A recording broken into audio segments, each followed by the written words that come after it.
Di sana ada pendapat dari para ulama tentang ayah Nabi Ibrahim. Ayah Nabi Ibrahim bagaimana? Disebutkan katanya Azar itu adalah ayahnya. Al-Quran menyebutkan di abihi Azar. Di abihi Azar. Tapi ayah itu sendiri di dalam bahasa Arab bisa berlaku untuk paman. Seperti paman atau kakek. Seperti disebutkan oleh Al-Quran. Wa idh hadara Ya'qub al-mautu idh qala li banihi ma ta'buduna min ba'di. Ini waktu Sayyidina Ya'qub menjelang ajal beliau bertanya kepada anak-anak. Idh qala li banihi, tatkala bertanya kepada anak-anak, ma ta'buduna min ba'di. Qalu na'budu ilahaka. Aku menyembah Tuhanmu wahai ayahku. Ilahaka. Jelas ilahaka. Tuhanmu engkau. Wa ilaha abaika. Dan Tuhan ayahmu. Aba di sini disebutkan. Ibrahim wa Ismail wa Ishaqa. Ibrahim wa Ismail wa Ishaqa. Ibrahim ya kakek.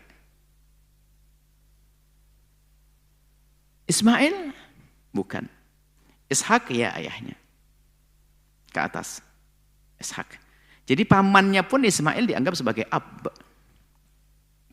Maksudnya hal-hal semacam ini wawasan. Bahwasanya yang namanya ab itu dalam takbir Qur'ani tidak serta-merta hanya untuk ayah. Bisa saja adalah pamannya.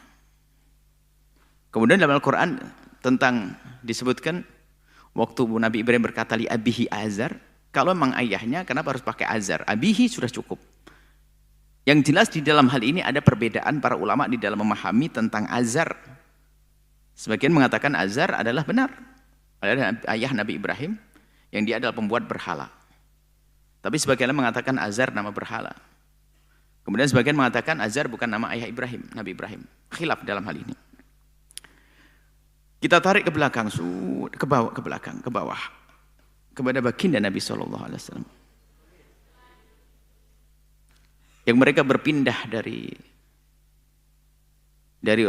bapak yang suci dan ibunda yang suci. Sampai Nabi Adam. Maka suci di sini adalah suci dari apa? Dari zina, iya. Tentu dari akidah, dari akidah yang sesat. Maka ini bab adab juga. Karena selagi masih ada peluang di situ untuk membawa yang baik kepada kakek moyang baginda Nabi, kenapa kita tidak ambil ini? Artinya baginda Nabi tidak ada yang kafir dari keturunan, dari ayah moyang, dari kakek moyangnya. Termasuk ayah ibunda Nabi Muhammad SAW adalah tidak dianggap sebagai orang kafir, karena hidup di masa fatrah. Bahkan tidak menyembah berhala. Apalagi membuat berhala. Tidak menyembah. Dan juga tidak membuat berhala. Jadi baginda Nabi Muhammad punya ayah, ibu adalah suci, bersih dari zina, bersih dari kekafiran. Sampai ketemu Nabi Ibrahim. Maka ke atas pun juga demikian.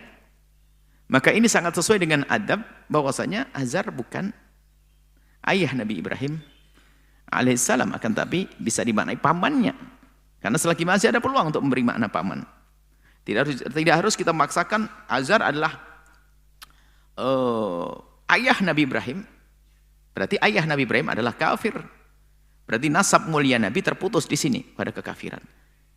Tapi kita harus tetap menunjukkan bahasanya di sana memang ada pendapat yang mengatakan Azar ayah Nabi Ibrahim. Oke, yang mengatakan Azar ayah Nabi Ibrahim urusan Anda dan tidak menjadikan orang keluar dari iman, karena ini khilaf di dalam memahami teks. Tapi yang mengatakan bahasanya Azar bukan ayah Nabi Ibrahim dan ayah Nabi Ibrahim adalah seorang yang beriman, ini lebih sesuai dengan adab kita dengan baginda Nabi SAW dan dengan Nabi Ibrahim alaihissalam. Maka ayat seperti ini nggak perlu ditakwili lagi. Wali walidayya dan ayah bundaku. Bagi yang mengatakan ayah Azar adalah ayah Nabi Ibrahim dan dia masih kafir, maka walidayya dia adalah seperti disebutkan adalah hanya berjanji.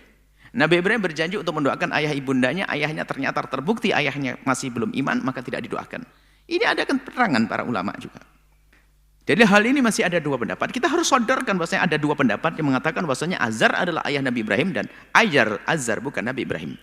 Cuman kami ulang bahwasanya Sesuai dengan adab, selagi ini peluang pendapat, kenapa kita harus maksain Azar sebagai ayah Nabi Ibrahim? Karena ada hubungan dengan kemuliaan nasab baginda Nabi SAW. Baik, berarti kita bersama yang aman ini. Punya adab, tata krama. Selagi masih ada peluang untuk mentakwili seperti itu.